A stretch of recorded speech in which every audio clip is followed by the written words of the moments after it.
ওম নমঃ শিৱায়। স্বাগতম জনাইছোঁ আপোনালোকক অন্য এটি নতুন ভিডিঅ'লৈ। এই ভিডিঅ'টো আপোনাৰ বাবে বহুতে বেছি গুৰুত্বপূৰ্ণ, কিয়নো মে' মাহৰ বিষয়ে এই ভিডিঅ'টোত আপোনালোকে এনেকুৱা 6টা নামৰ বিষয়ে জানিব পাৰিব, যিকেইটা আখৰৰ মানুহৰ যদি নাম আছে বা আপোনাৰ যদি নাম আছে এইকেইটা আখৰেৰে, তেন্তে হ'লে আপোনাৰ বাবে মে' মাহটোত বহু ডাঙৰ যোগৰ সৃষ্টি হ'বলৈ গৈ আছে। কাৰণ এই 6টি নামৰ জাতক জাতিকাৰ বিষয়ে এই ভিডিঅ'টোত বিতংকৈ আলোচনা কৰা হ'ব। এই মাহটোত সকলোতকৈ শুভ যুগৰ এক সৃষ্টি হৈছে। আপোনালোকে হয়তো জানে যে ৰাশি অনুসৰি মাহটোত আপোনালোকৰ মাহেকীয়া যি ৰাশিফল আছে, সেই ৰাশিফলত বহুতো কথা আপোনালোকে জানিব পাৰে। কিন্তু আপোনাৰ নাম অনুসৰি বা নামৰ প্ৰথম আখৰটো অনুসৰি আপুনি বহুতো কথা জানিব পাৰিব। এই মে' মাহটোত এই 6টা আখৰৰ যিকেইটা নাম কোৱা হ'ব, সেই আখৰৰ মানুহৰ বাবে যি 26 চনৰ মে' মাহ আছে, সেই মে' মাহত বহুতো ভাল যুগৰ সৃষ্টি হ'বলৈ গৈ আছে। গতিকে ভিডিঅ'টো শেষলৈকে যদি আপোনালোকে চাই থাকে, সেই 6টা নামৰ বিষয়ে জানিব পাৰিব আৰু লগতে কি বিষয়ত আপোনালোকৰ ভাল প্ৰতিফলন দেখিবলৈ পাব তাৰ বিষয়েও আপোনালোকে জানিব পাৰিব। ভিডিঅ'টো আগবঢ়াৰ আগত এটা সৰু অনুৰোধ, যদি ভাল লাগে এটা লাইক কৰি দিবলৈ নাপাহৰিব।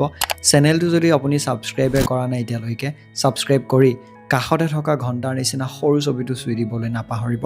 লগতে কমেণ্ট বক্সত ওম নমঃ শিৱায় বুলি লিখিবলৈ নাপাহৰিব। যিহেতু এই মে' মাহটোত গ্ৰহ নক্ষত্ৰৰ যি প্ৰতিফলন আছে, যি চাল চলন আছে, তাৰ ফলত ৰাশিসমূহৰ বাবে বিভিন্ন এক প্ৰতিক্ৰিয়াৰ সৃষ্টি হৈছে।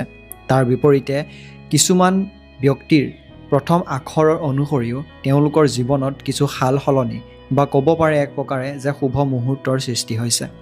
তাৰ ভিতৰত প্ৰথম আখৰবিধ হৈছে পি আখৰ। যদি আপোনাৰ নামৰ প্ৰথম আখৰটো পি হয়, তেন্তে হ'লে আপোনাৰ বাবে মে' মাহটোত কিছু ডাঙৰ মহাযুগৰ সৃষ্টি হ'বলৈ গৈ আছে।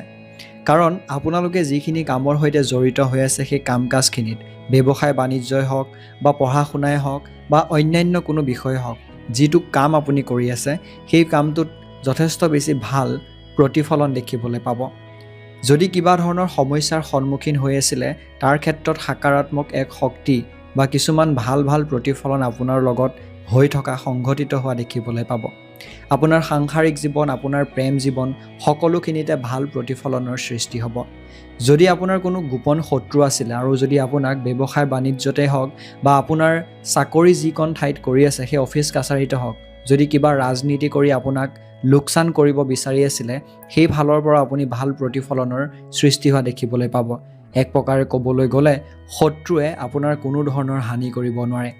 লগতে আপুনি যদি সা সম্পত্তি বা মাটি বাৰী ল'ম বুলি ভাবি আছিলে, তাৰ বিষয়ক লৈ যদি কিবা কথা বতৰা আলোচনা কৰিম বুলি ভাবি আছিলে, তেনে পৰিপ্ৰেক্ষিতত আপোনালোকে আলোচনা কৰিব পাৰে।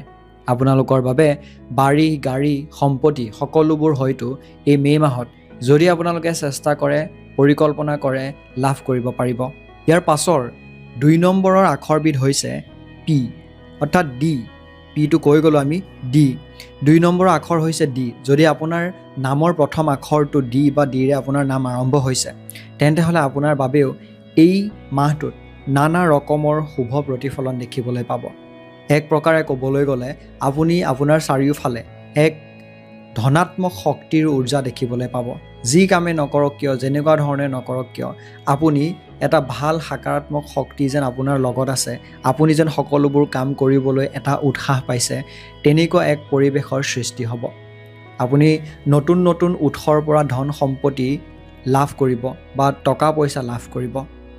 লগতে ব্যৱসায় বাণিজ্য যদি কৰি আছে বা যদি আপুনি পঢ়া শুনাও কৰি থকা এগৰাকী ছাত্ৰ বা ছাত্ৰী, তেন্তে হ'লে আপোনাৰ বাবেও ভাল প্ৰতিফলনৰ সৃষ্টি হ'ব। বিশেষকৈ যিসকলে চৰকাৰী চাকৰিৰ বাবে প্ৰস্তুতি চলাই আছে বা কম্পিটিটিভ এক্সাম বা এণ্ট্ৰেঞ্চৰ কাৰণে প্ৰস্তুতি চলাই আছে, তেওঁলোকৰ বাবেও পঢ়া শুনাৰ ক্ষেত্ৰখনত ভাল প্ৰতিফলনৰ সৃষ্টি হ'ব। যিসকলে গাড়ী কিনিম বুলি ভাবি আছিলে, গাড়ী কিনাক লৈ বহুত দিনৰ পৰা এটা পৰিকল্পনা কৰি আছিলে, কিন্তু সময় আৰু অৰ্থাৎ ক'বলৈ গ'লে সেই খাপে পৰা নাছিলে বা এইটো সময়তে কিনিম বা কিবা নহয় কিবা এটা বাধা বিঘিনি আহি থাকে, তেনেহ'লে আপোনালোকে এই মাহটোত সেইখিনি কাম বা গাড়ী এখন ক্ৰয় কৰিব পাৰে। ব্যৱসায় বাণিজ্য বা অন্যান্য নতুন কাম যদি আপোনালোকে কৰিম বুলি ভাবি আছে, সেই বিষয়খিনিতো ভাল প্ৰতিফলনৰ সৃষ্টি হ'ব। ইয়াৰ পিছৰ 3 নম্বৰৰ আখৰবিধ হৈছে এইচ, যদি আপোনাৰ নামৰ প্ৰথম আখৰটো H বা আপুনি যদি H আখৰে আপোনাৰ নাম আৰম্ভ হৈছে তেনেহ'লে আপোনাৰ বাবে আৰ্থিক ক্ষেত্ৰখনত যথেষ্ট ভাল প্ৰতিফলনৰ সৃষ্টি হোৱা দেখিবলৈ পাব। আপুনি ধন টকা পইচা ফালৰ পৰা এটা ভাল ধনাত্মক শক্তি এটা দেখিবলৈ পাব। আপুনি যিটো কাম কৰি আছে সেই কামৰ ফালেদি আপোনাৰ হাতলৈ নতুন নতুন প্ৰকাৰে পইচা ধন টকা পইচা অহা দেখিবলৈ পাব পাৰে। তাৰোপৰি আপোনালোকৰ যদি অন্যান্য কিবা কাম কৰিম বুলি ভাবি আছিলে, মাটি বাৰী ক্ষেত্ৰতে হওক, ব্যৱসায় বাণিজ্য ক্ষেত্ৰতে হওক, সকলো প্ৰকাৰে আপোনালোকে ভাল প্ৰতিফলনৰ সৃষ্টি হোৱা দেখিবলৈ পাব। আপোনালোকে ভালদৰে সময়বোৰ পাৰ কৰিব পাৰিব। তাৰোপৰি আপোনালোকৰ যদি সাংসাৰিক জীৱনত বা প্ৰেমৰ জীৱনত কিবা ধৰণৰ খেলি মেলি অকণমান চলি আছিলে বা যদি ইটোৰ সিটোৰ মাজত ভালদৰে সম্পৰ্কৰ কিবা নহয় কিবা প্ৰকাৰে চলা নাছিলে, তেনে পৰিপ্ৰেক্ষিতত যদি চেষ্টা কৰে আপোনালোকে এই মাহটোত সেই ফালৰ পৰা আপোনালোকৰ সময়বোৰ ভালদৰে পাৰ কৰিব পাৰিব।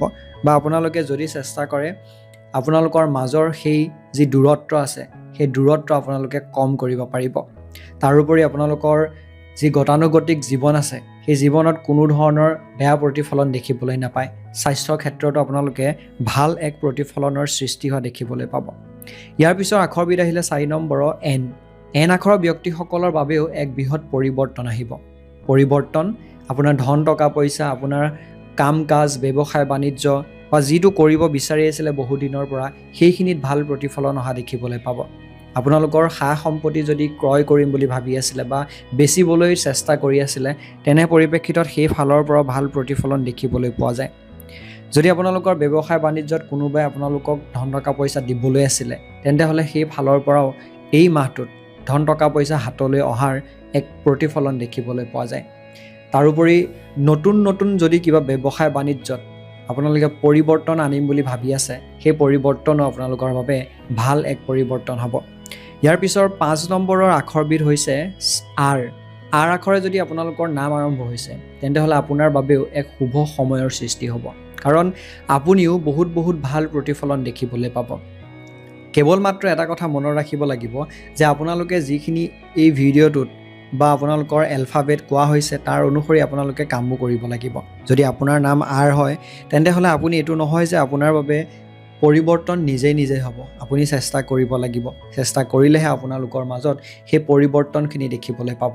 লগতে আপোনালোকৰ সাংসাৰিক প্ৰেম, শৈক্ষিক জীৱন যিকোনো ক্ষেত্ৰতে হওক, স্বাস্থ্য হওক, সকলোতে ভাল প্ৰতিফলন দেখিবলৈ পাব। ইয়াৰ পিছৰ আখৰবিধ হৈছে K। K আখৰৰ ব্যক্তিসকল সকলোতকৈ শুভ বুলি কৈছে এই মে' মাহটোত, কাৰণ K আখৰটো বাবে বা K আখৰৰ নামৰ যোনসকল ব্যক্তি আছে তেওঁলোকৰ বাবে এক ডাঙৰ ভাল মুহূৰ্তৰ সৃষ্টি হ'বলৈ গৈ আছে। আপোনালোকে মাটি বাৰী যদি কিনিম বুলি ভাবি আছে, বেচিম বুলি ভাবি আছে সেই ক্ষেত্ৰত ভাল হ'ব।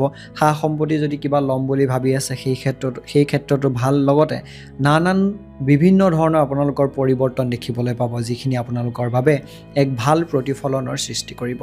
পুনৰ লগৰ আশাৰে এই মুহূৰ্তত বিদায় মাগিছোঁ। ধন্যবাদ।